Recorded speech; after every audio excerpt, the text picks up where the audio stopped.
Hi అండి. అందరికీ నమస్కారం. Welcome to my YouTube channel Savuji Krish. మనం డైలీ స్టోరీస్ చెప్పుకుంటున్నాం కదండీ! ఈరోజు గూడా ఒక మంచి స్టోరీతోటి నేను మీ ముందుకొచ్చానండి. ఒక మంచి మోరల్ స్టోరీ అండి. స్టోరీ పేరొచ్చేసరికి ఒక బాలుడు మరియు యాపిల్ చెట్టు అండి. ఈ స్టోరీలో మోరల్ వచ్చేసరికి చాలా బావుంటుందండి. నాదొక చిన్న రిక్వెస్ట్ అండి. ఈ స్టోరీ వచ్చేసరికి మీ ఫ్రెండ్స్‌కి, రిలేటివ్స్‌కి తప్పకుండా షేర్ చేయండి. ఎందుకంటే ఈ ఈ స్టోరీలో మోరల్ వచ్చేసరికి ప్రతి ఒక్కరూ వినాల్సినటువంటి ఒక మంచి మోరల్ ఉందండి. తప్పకుండా లాస్ట్ వరకు ప్రతి ఒక్కరు వినండి. తప్పకుండా మీ ఫ్రెండ్స్‌కి, రిలేటివ్స్‌కి షేర్ చేయండి. ఇంతగా చెప్తున్నానంటే మీరు లాస్ట్ వరకు వినండి. మీకే అర్థమవుతుంది. చాలా కాలం క్రితం ఒక ఆపిల్ చెట్టు ఉండేది. ఆ చెట్టుకి చాలా ఆపిల్ పండ్లు ఉన్నాయి. ఒక చిన్న పిల్లవాడికి దాని చుట్టూ ఆడుకోవడం చాలా ఇష్టం. ప్రతిరోజు ఆ పిల్లవాడు చెట్టు దగ్గరికి వచ్చి నీడలో చెట్టుతో ఆడుకుంటూ ఉండేవాడు. చెట్టుకి కూడా ఆ పిల్లవాడు వచ్చి తనతో ఆడుకోవడం చాలా ఇష్టం. ఇలా కొద్ది రోజులు గడిచాక ఆ పిల్లవాడు చెట్టు దగ్గరికి రావడం మానేశాడు. చెట్టు ప్రతిరోజు ఆ పిల్లవాడి కోసం ఎదురు చూసేది. కొన్ని రోజుల తర్వాత ఆ పిల్లవాడు చెట్టు దగ్గరికి చాలా విచారంగా వచ్చాడు. అది చూసి చెట్టు అడిగింది, "రోజూ నా దగ్గరికి ఎందుకు రావడం లేదు ఆడుకోవడానికి" అని. అప్పుడు బాలుడు, "నేనేమి చిన్న పిల్లవాడిని కాదు నీతో ఆడుకోవడానికి.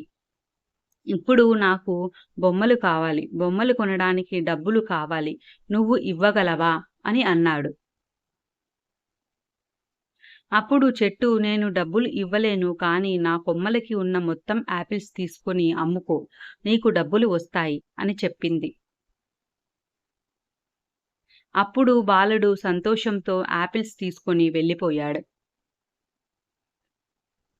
చెట్టు మళ్ళీ రోజు ఆ బాలుడి కోసం ఎదురు చూసింది. కొన్ని రోజుల తర్వాత ఆ బాలుడు మళ్ళీ చెట్టు దగ్గరికి వచ్చాడు. చెట్టు బాలుడిని అడిగింది, "నాతో ఆడుకోవా?" అని.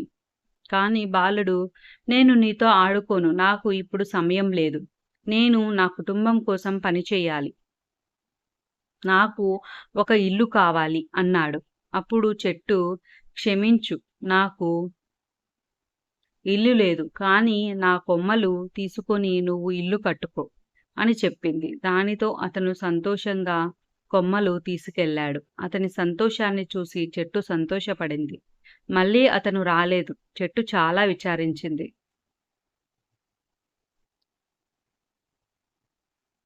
కొన్ని రోజులకి అతను మళ్ళీ చెట్టు దగ్గరికి వచ్చాడు.